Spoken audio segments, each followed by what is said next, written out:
Hey everybody, this is Anne-Christine Diaz, Creativity Editor at Ad Age. Welcome back to the Future of Creativity. We're about to jump into our final event for this week, which is our Young Creatives Cover Competition.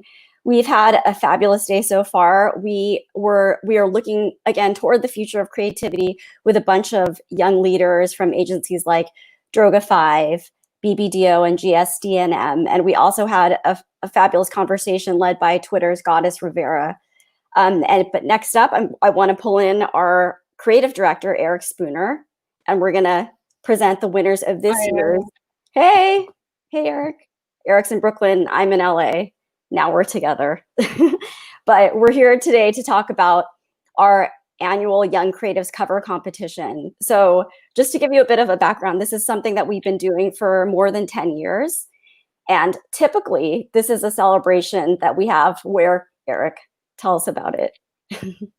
Well, there's always a lot that I look forward to in this competition. I wish I had been doing it for all of the last 10 years with you guys. But you know, typically we get a lot of entries, hundreds and hundreds. And this year was no exception.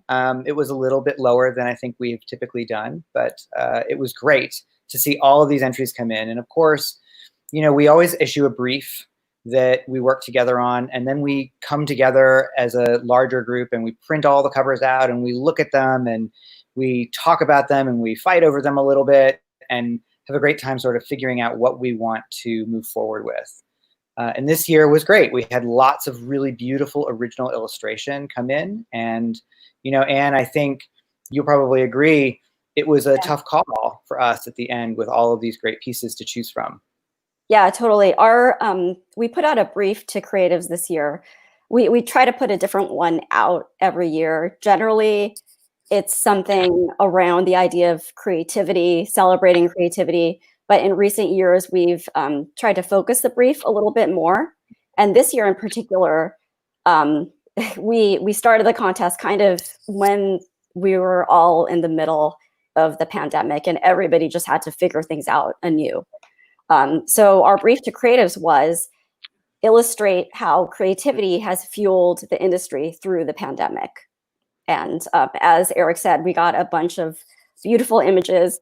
Some of it, there are a lot of cliches. You know, one thing we do every year in the contest, we warn people, don't go with cliches. You know, we see that this contest, for example, we usually celebrate it at Cannes.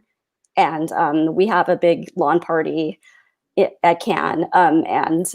So we get a lot of Cannes references like lions. So that immediately is like one cliche that we try to avoid. But yeah, year after year, people throw in a lion. And even though this wasn't happening at Cannes this year, some people put in lions. So just a recommendation for people doing this in the future. You know, when we say try to avoid certain things, if you're not going to do it in a fresh way, you know, you might want to take that into consideration to listen to that recommendation. Eric, what else did you see, or what else did we see? Yeah, we always get our big fair share of lions. We usually get a bunch of thinkers in the mix. I don't remember so many this year. Oh, yeah, I didn't see a thinker this year. Yeah, it was funny. I think in some ways, one of the things I found really interesting about the entry body in general, typically we get a huge variety of craft. I mean, we get people who shoot original pictures. We get people who make illustrations by hand. We get people who build 3D models. We get all kinds of things. And this year, I kind of feel like in the same way that many commercial productions have shifted quickly in the last several months to either found footage or user-generated footage or other sort of more homegrown solutions, the entry body for this year's pool was largely about illustration, either handmade or vector-driven illustration. lots and lots of good vector illustration entries for the first time in a while. Yeah. And in that way, it was different and new and kind of fresh. Yeah, totally. And despite the fact that I said people should avoid cliches, one of the surprises I found was that there were some people who did go for it, but they took these cliches in a completely new direction that made them surprising to us. So, yeah, it's always sort of an interesting fine line, right? Like cliche is something we never want to do, but when you're making an image, sometimes you need the stereotype or the cliche or the thing that's expected to help communicate the idea. And there's always a little bit of a dance there, both for us and I'm sure for the creators who are entering every year. But this year, especially, I feel like there were some nice surprises. It wasn't just cliche to be cliche. There were fresh takes. Yeah. And just a reminder to the audience out there, if you want to give us a shout out, just give us a shout out on social. Or if you have any questions, throw them into the chat and hopefully we can maybe try to address them a little later. So let's dig into the finalists. Great. Can we pull up the first one? So this one is from, I'm going to butcher your name, I'm sorry. Kshitija Pradhan, Senior Manager of Design from Sochir's Infotech in Mumbai, India. And Neha Shetty, who's a content manager at Sochir's, and Fida, who's the content writer at the same company. So let's talk about this one. Like when I saw it, I saw Escher, and there was a little bit of a discussion around this. It's like, okay, is that too much going into the Escher direction? But Eric, do you remember the discussion around this? Like people still loved it, Yes, and I was one of the people who really loved this particular image because I have a personal obsession for Escher myself and have for a long time. So I immediately saw that reference, and as soon as you said, like, did anybody see the Escher cover? It was like, wait a minute, what is Anne talking about? And it's a great image in terms of taking multiple ideas and constructing them in kind of this sci-fi way. It reminds me actually a lot of when I was a kid. I loved Omni magazine, the sci-fi magazine, and it was very reminiscent of some of the work that Escher would have done for them even then. Okay, cool. So yeah, the description on that one was a beautiful amalgamation of technology and human ingenuity is all you need to get creative to spread awareness. The lockdown isn't meant for the house, i.e. your creative mind. So yeah, that kind of speaks to that Omni reference you're talking about. Yeah. So yeah. Sorry, go ahead. Oh no, go ahead. Should we move on to the next one? Oh. Yeah, I was just going to say congrats to our friends there at Sochir's Infotech. I think you guys did a really nice job. Yes, and thank you, Mumbai. We get a lot of great entries from India for this contest. So yeah, we do every year. Yes. And so moving to our next finalist, we had Sarah Goforth from the Martin Agency here in the US in Richmond, Virginia. And she did this really beautiful illustration of a person sitting in their window. And when you start looking at it and analyzing what's going on, there's actually all of these people sitting, looking at the same image back and forth across the street in the different windows. And I really liked this idea. They all the screens that everyone is looking at say together. And so Sarah wrote, "The pressures of this new reality have changed our industry. I wanted to show how our late nights and weekend work is still reaching people. Creativity is rarely easy, but it is always essential." And I couldn't agree with Sarah's sentiment more. I mean, I just think that what she was trying to touch at was really very much of the moment and of our brief. Yeah, and I loved the romance of this image. Like if you think back to the pandemic, it's just so much stress, so much chaos, right? But this image was this snapshot of the beauty and all that. Yeah, and absolutely. Yeah, and the palette too was really beautiful and warm and inviting. And you had pointed out something interesting that we were actually curious about whether it was intentional or not. Like the image that the woman in the foreground is creating is also projecting in the background on somebody else's screen. So there was almost this reference that there was this connection. This creation is happening across buildings across windows, and people are interconnected in that way. So that was super nice. Oh, I just wanted to give some shout outs to the audience. Michelle from Florida, Antonella from Argentina, Diana from Chile, Aldemar from Panama. Panama's back. Hey, Panama. Melissa from Texas, Daisy from Georgia, Edward from Singapore, and Raphael from Canada. Cool. Thanks for joining us, guys. And should we move on to the next one? For sure. And this one also from Mumbai, and it's from Sujai Campbell, who's an art trainee at Taproot Dentsu. And Sujai's description said, creativity involves breaking out of expected patterns in order to look at things in a different way. Everything around us has helped to turn adversity into an advantage because of this creative approach. This one was just beautiful. It was just, when we look at the entries, it's like at first it's on the small screen and it's just a bunch of imagery, and this one that just stood out in that immediately because the color combination, and it is just this wild, crazy image of like creativity exploding to me. And I saw the same thing, and I remember looking at this in the entry system because the pictures are so small. You end up having to open everything up and download it and look at it. And of course, in the old days, pre-COVID-19, we all printed them out and put them up on the wall in the office, which was super fun to do. But this was something that just stood out almost instantly because of the color and because of the intricacy and the amount of information just coming at you. It was a really nice piece of craft to see an illustrator really build something this beautiful and lively for this particular message. Yeah, and then back to the whole cliche thing. We always see the Sistine Chapel fingers every year, but this one was done so elegantly, and it was just part of a broader sort of story. So I think that worked nicely in this image. Yeah, I agree. It was definitely something we caught, but it was sort of like not part of the bigger image. So we really loved the color and life, and yeah, there was a nice little reference to Michelangelo in there. May have bordered on our cliche, but I thought it worked out really well in the end. Yeah. So let's go on to the next one.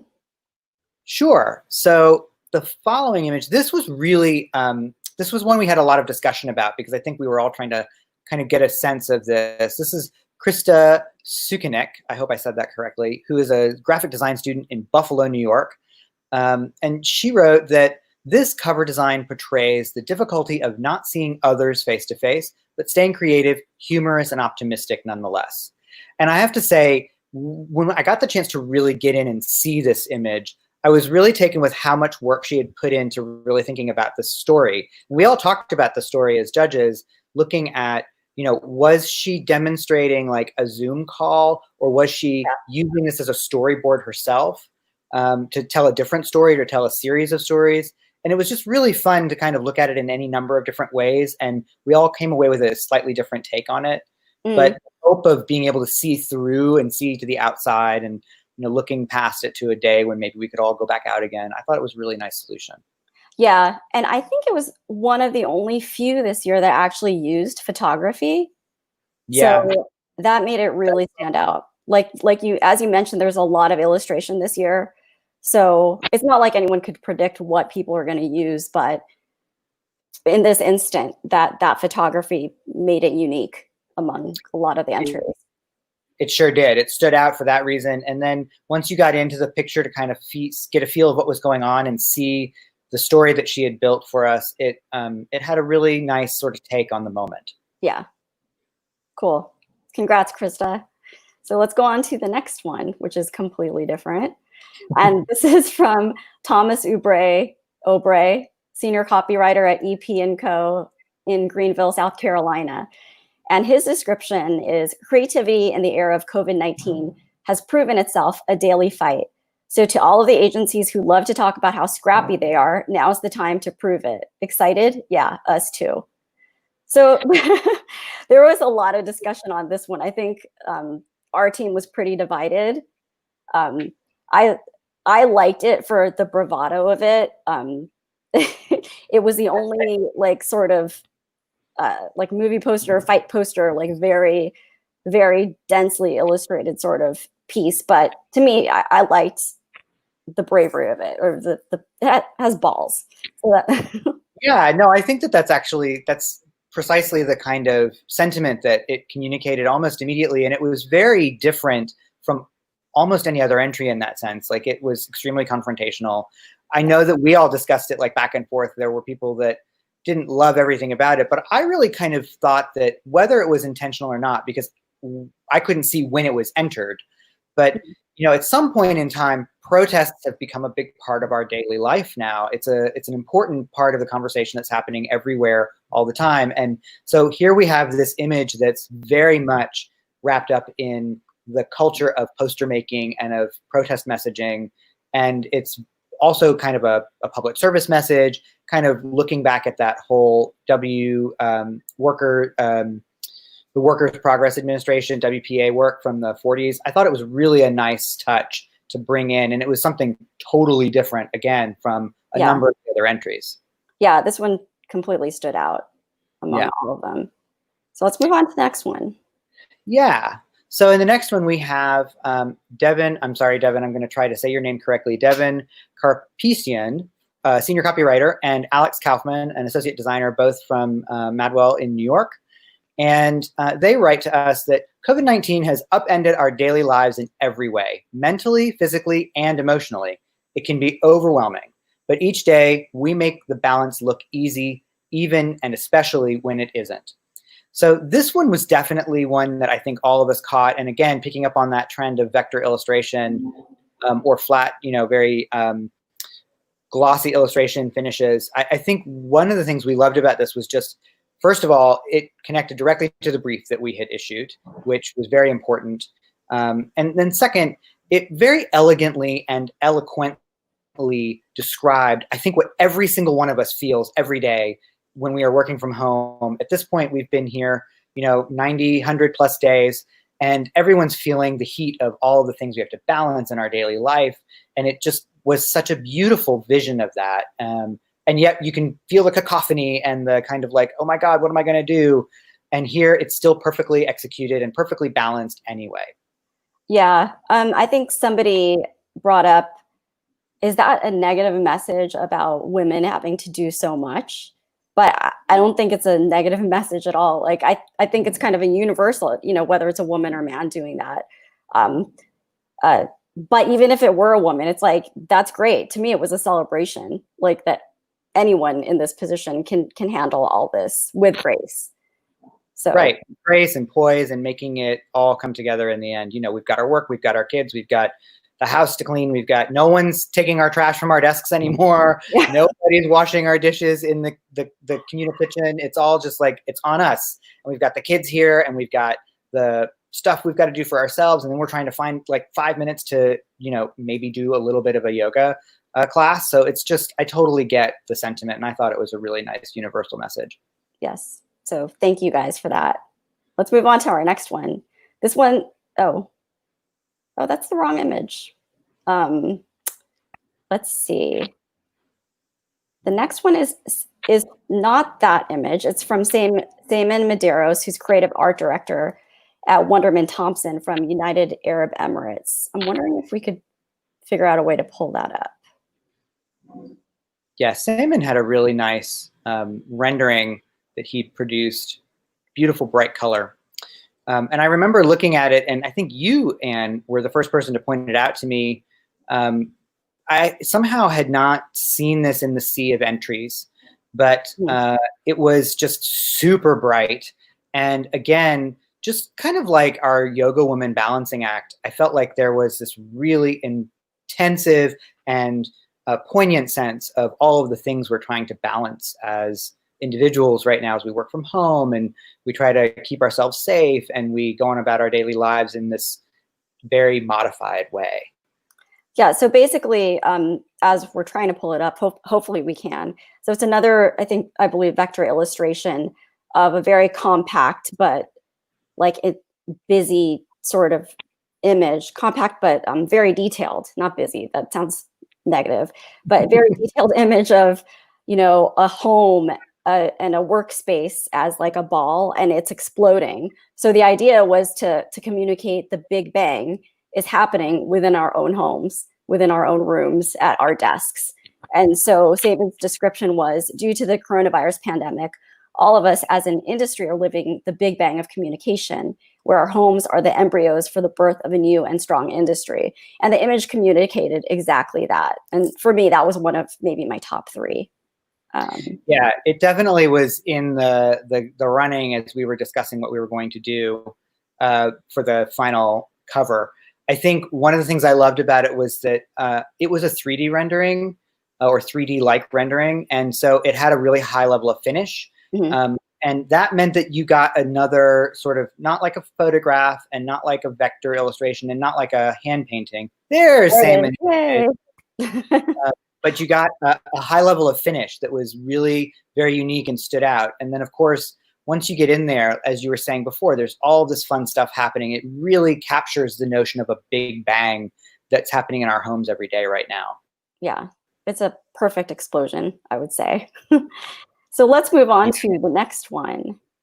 Yeah, so this was, as somebody who has had the pleasure of teaching illustrators and designers before, I happen to really have an affinity for this image from Anwar Morad and Francisco Quiroba. And they are, so Anwar is a senior copywriter at Gray, and Francisco is an art director with the community. This image is called Times Square, and the people, they write to us, excuse me, people as well as brands are finding new ways to shape and create. So we recreated Times Square, showing ads as neighbors helping each other and transforming the industry together with new trends.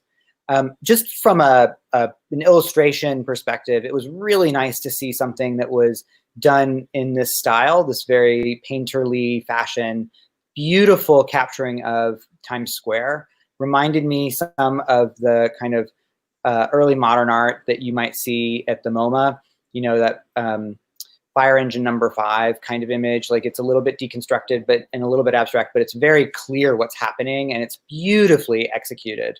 Yeah. So I think from a craft perspective, this was another one where we had a lot of conversations about just the beauty of the finish on this.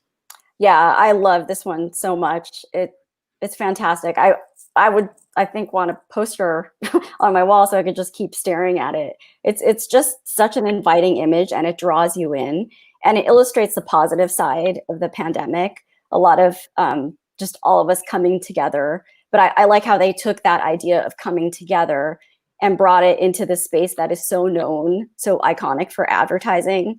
So it kind of married all the worlds that we were talking about, that we ourselves live in, you know, at Ad Age and writing about advertising. So yeah, really beautiful image. Another one of my top favorites. So let's go on to this one. So this was, I would say, our runner-up, right? We had so much discussion about this. And this was from Keegan Sanford, who's a senior art director at Havas, New York, and Megan Williamson, who's a copywriter at Havas, New York. And their description went, at its core, creativity is optimism, seeing not just what is, but what could be. So no matter how dark the world gets, looking at it through a creative lens will always reveal a brighter future. So yeah, you want to start in on this one? Well, I think this was another one where the craft of illustration, the actual execution here, was something that many of us were really taken with. The group of people that look at these covers at Ad Age are pretty broad. We generally open it up to just about anybody in the staff who wants to join us and have a conversation about them. But certainly the creativity team, the art department, and our senior editorial group spend the most time and concentration really observing and looking at every cover that gets entered. And this one was one the entire art team was just also, like Times Square, really taken with the craft of it. And the messaging is beautiful. You know, you have this gorgeous sort of use of red and blue in the same image in a way that feels very natural and beautiful. And the illumination of a happier world, or of a more inclusive world inside of the light bulb coming to life, really just felt like a beautiful execution to all of us. Yeah, it's, again, it has that same sort of romance that the first, one of the first images that we looked at had, that, you know, the dark setting with a little bit of illumination, as you say. And again, to bring up the cliche thing, this is I mean, you could look at this and see multiple cliches like the light bulb, the sun rising in the background, but it's done so beautifully, and it's its own new world. You know, it's like it's taking these old tired images and making them feel so fresh. So that's what I love about it, and also the message of hope. You know, Yeah. like that's all something that we're craving for right now, you know, over these past 3 months. So this one was so strong in communicating that. And, you know, of the, I think, 350 to 400 entries that we received this year, this was, you know, one of the best, our runner up. Yeah.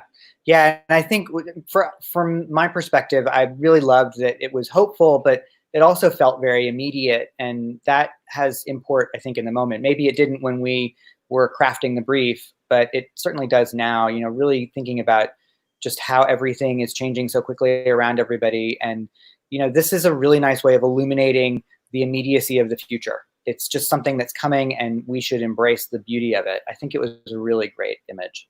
Yeah, it's beautiful. Yeah, Awesome work, guys. So now should we go on to our winner? that'd be great. Yes. Okay, let's bring it up. So So here we have, yeah. sorry, we have Alexandra Lopez, a copywriter from Mullen Lowe in the Philippines, and Miguel Bade, an art director from J. Romero Advertising and Partners, also in the Philippines. And this image really was, we talked a lot about this, like the illumination aspect was very important. And, you know, Anne, I think you were also very instrumental in sort of helping us see, like, I remember looking at this in the finalist lineup, I actually had to really open this up and look at it big, because there's so many different layers to this image that I just didn't see all of them in the first go round. Yeah, I mean, on a screen as a thumbnail, it's like it's very easy to pass over. I almost did until I opened it up, and then I just thought it was a lamp. You know, I thought it was a little Right. lamp, and then when you open it up, you discover that it's also a creative hard at work at their desk, head down, like not even seeing the rest of the world around them. And in the process of that creation, it's creating this pathway and light. It's in light. That's the message that I read from it.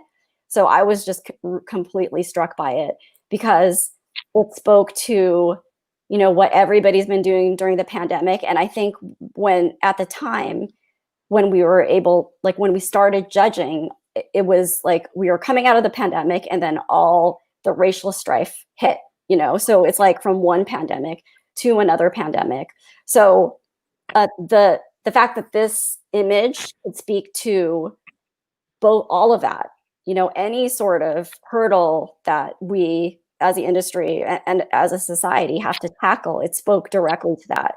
So I just love the universality of that. Yeah, I do too. And I think the idea of using creativity as the message of light, as the hope, you know, very much like the previous image we were just looking at, but in a much more conceptual way here. I just think it was a beautiful idea, you know, illuminating the future, or illuminating our possibility, illuminating hope through the act of creation is a very powerful notion. Yeah. And I think when we were discussing it, the two of us, this one and Keegan and Megan's image, they were kind of like similar sides of the same coin. Like you described it as one was illustratively conceptual and one was conceptually illustrative. I don't know. You said something that seemed pretty profound to me. That sounds like something I might have said. I do feel like so we have an image, you know, like this one here, this finalist image, we have something that's highly illustrated, and it's beautiful, and it's got this great idea behind it. And you can clearly see the story that's being told is helping us understand a set of concepts that they want us to walk away with about hope in the future, and creativity being that hope. And I think it's, like you said, two sides of the same coin. When you look at our winner, we've got something that is really conceptual. It's very much about this being that iconic IKEA lamp. And so it's this thing that's hanging over us and illuminating, but it's also a person sitting at a table working. And it's also the idea that creativity is lighting that way forward. So it's illustrative. It very much is an abstract image that shows us this, but it's not an illustration in the same way that the previous image was. It doesn't tell a story quite in the same way, but it does have a narrative and it has an idea. And the layering of this was really, I think, the thing that probably put the hair just over the edge for our two winners. Yeah. One curious tidbit or factoid from all this, I think they're at least our fourth winner from the Philippines for this contest, which is, it's like, I'm wondering why. And I'd asked them, and they said something like, we're going to have a story on the site posted soon. And it was in the issue that just came out. Something like that there isn't enough support, or they feel there isn't enough support for the arts, which I find surprising, because my family's from the Philippines, actually, and they love creativity. So I want to dig into that a little bit, see what's behind that. But we were fortunate enough to actually interview them, not live because it would be 3 a.m. their time, I think. So let's hear from Alex and Miguel, who I think goes by Bade.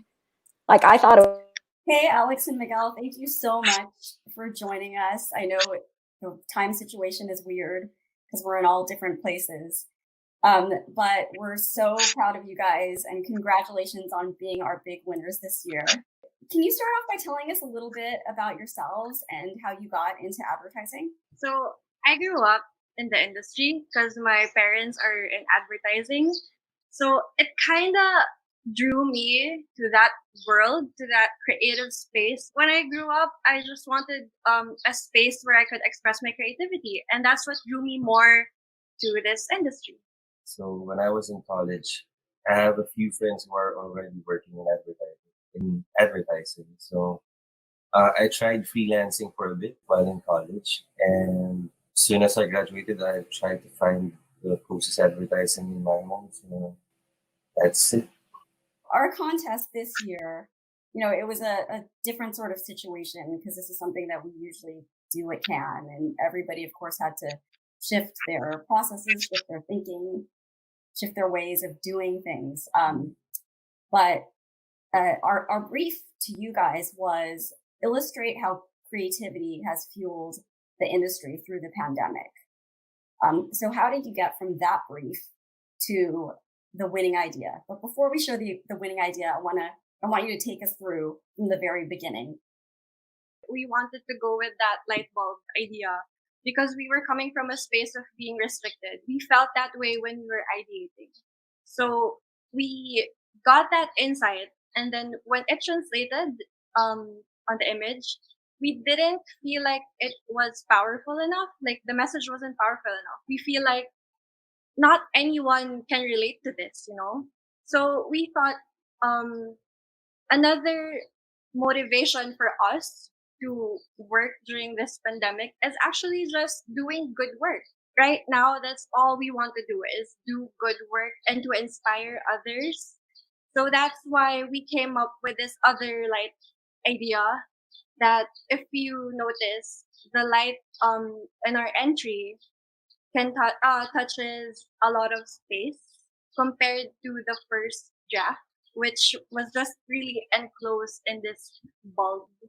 So that's where we're coming from, that we want to do good work that inspires other people to do good work as well.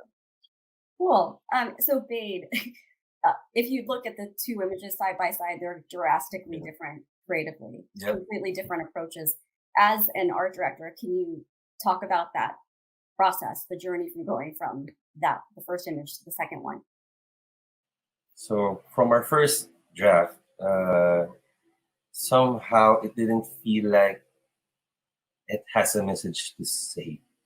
It feels like it's just an illustration of a dude inside a light bulb with a light.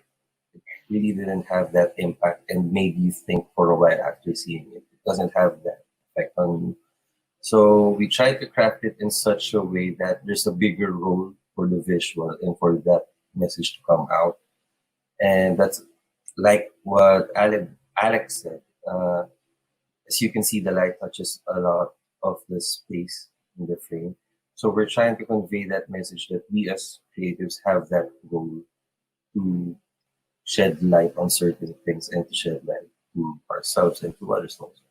Awesome. I mean, in the end, what we thought was really amazing about the image, though our brief is very specific to the pandemic, it's actually an image that can be applied to so many different situations, not just the pandemic, but now through the current racial strife that we're going through here in the States. The message is more universal. Thank you so much, you guys, for your powerful image. We look forward to seeing more work from you in the future. So please stay in touch and keep sending us your work. So I thought that was pretty amazing, the journey from light bulb guy to the final image, right? Yeah, it's a lot it's a big move. It's a really big move. And I'm so glad it went there. Me too. I mean, I think that they really did a nice job of addressing a brief in a more universal way and kind of touching on something that was very much of the moment. Yeah. And we're going to have a full story on the winners and the finalists on adage.com. So everybody make sure to check that out. But with that, we wrap our Future of Creativity Week and our creative contest presentation, creative contest winner presentation. Thank you so much, everybody, for joining us. We've had such an amazing week of really, really powerful talks and presentations.